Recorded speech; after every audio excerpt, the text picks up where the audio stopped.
Selon le dernier baromètre emploi-formation réalisé par l'OPCO Santé, 76% des emplois occupés dans notre branche le sont par des femmes. Le sujet de la maternité est donc très présent au sein des établissements et services sociaux et médico-sociaux.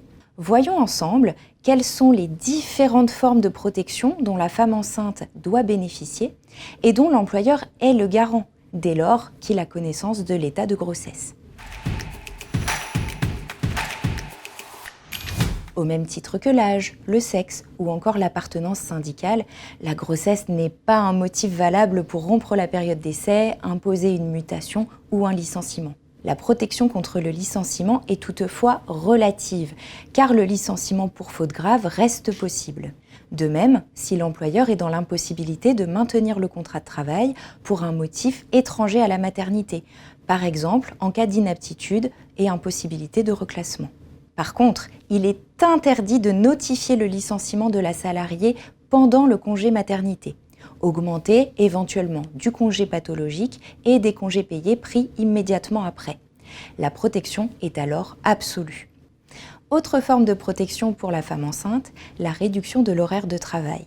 La CCN 66 et les accords CHRS précisent que les femmes enceintes bénéficient d'une réduction de la durée du travail hebdomadaire de 10% à compter du 3e mois de grossesse ou du 61e jour. Ainsi, une salariée à temps plein, au lieu de travailler 35 heures par semaine, n'effectuerait que 31h30 sans diminution de sa rémunération. Les modalités d'application de cette réduction du temps de travail ne sont pas précisées par les textes.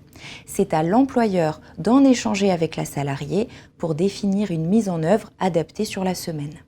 Notez que la réduction du temps de travail ne peut être appliquée que si l'employeur a connaissance de l'état de grossesse. Il n'y a pas de rétroactivité possible. Ensuite, pendant la grossesse, la salariée peut s'absenter pour se rendre à des examens médicaux lorsqu'ils sont fixés pendant le temps de travail. Le Code de la santé publique prévoit 7 examens avant la naissance et le dernier dans les 8 semaines suivant l'accouchement.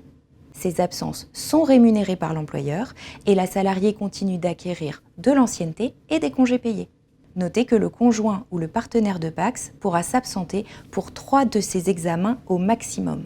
Sachez également que la salariée bénéficie d'autorisation d'absence si elle fait appel à la PMA, la procréation médicalement assistée. Enfin, la salariée enceinte peut être amenée à changer temporairement de poste si celui-ci comporte des risques pour elle, à sa demande, sur proposition de l'employeur ou sur préconisation du médecin du travail.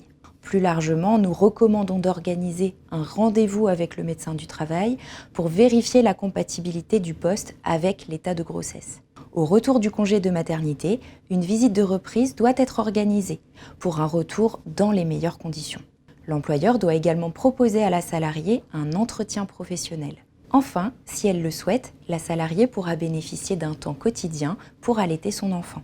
Si vous voulez plus de précisions sur la protection de la maternité, n'hésitez pas à consulter nos fiches techniques dans la base documentaire du site nexem.fr. Merci de votre écoute et à bientôt.